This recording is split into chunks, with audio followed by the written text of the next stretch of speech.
घर के लिए करना है, पर घर के लिए मरना नहीं है। वो जो परिवार है उसके लिए करना है, जो कर्तव्य है वो करना है, पर उन्हीं के लिए करते करते मर नहीं जाना है। एक सीमा है उसकी। आपने अपना कर्तव्य पालन किया, और ये तो ऋषि मुनियों की व्यवस्था को न समझने के कारण, उसका आदर ना करने के कारण आज जीवन में इतनी विकृति आ गई ना। आज ये ढांचा इतना विकृत हो गया। हमारे यहां तो बड़ी सुंदर व्यवस्था थी, पहले ब्रह्मचारी रहे, फिर गृहस्थ का पालन करे। लेकिन गृहस्थ का पालन कब तक करे? एक सीमा तक, उसके बाद वानप्रस्थ हो जाए, और फिर एक समय तो ऐसा आए जब संन्यास्त हो जाए। वो राजा हो, वो कोई सेठ साहूकार हो, वो कोई विद्वान हो, पंडित हो, पर सबके लिए एक व्यवस्था है। देखो कितनी सुंदर व्यवस्था है। बोले जन्म कोई कैसे भी ले, पर मरता था तो साधु होकर ही मरता था, संन्यास्त होकर ही जाता है, संत होकर ही जा रहा है वो यहां से। तो ये तो हमारे ऋषि मुनियों की प्राचीन परंपरा है। ये तो उनकी आचार संहिता है। एक समय तक अपने कर्तव्य का पालन करना है। इसलिए मैंने कहा कि घर के लिए करना है, पर घर के लिए करते करते मरना नहीं है, मर नहीं जाना है। मरना तो भजन करते करते ही है, मरना तो भजन सेवा करते करते ही है। अपने कर्तव्य का पालन करिए, एक नियत दूरी बनाकर रखिए।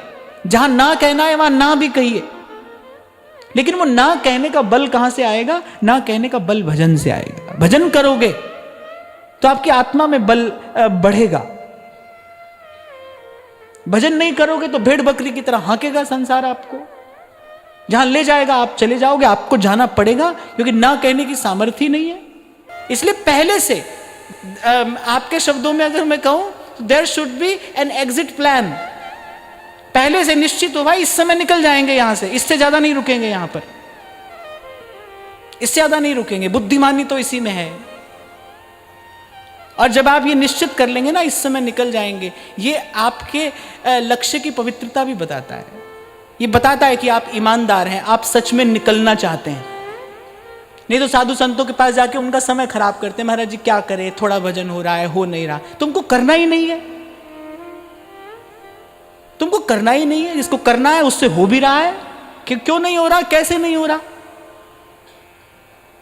अगर कृपालु दयालु प्रभु के होते भजन न हो, फिर क्या प्रभु की कृपा और करुणा है? प्रभु की दया का फल यही तो है कि जीव भजन करता है। जिसको करना है वो कर रहा है, और उससे हो भी रहा है। आपको करना ही नहीं है।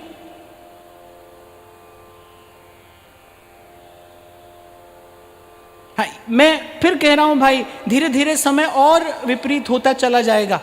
धीरे धीरे बाहर ये विकृति और बढ़ती चली जाएगी। क्या कर सकते हैं? अब कोई प्रश्न करे कि ये विकृति बढ़ेगी तो हम क्या कर सकते हैं? हम अपने साधन में और सजग हो सकते हैं। इसके अतिरिक्त कुछ नहीं कर सकते भाई। बाहर के दृश्य में हम कुछ नहीं बदल सकते। बाहर के दृश्य को परिवर्तन करने का जो सोचेगा, उसके मन में भयंकर विक्षेप उत्पन्न होगा।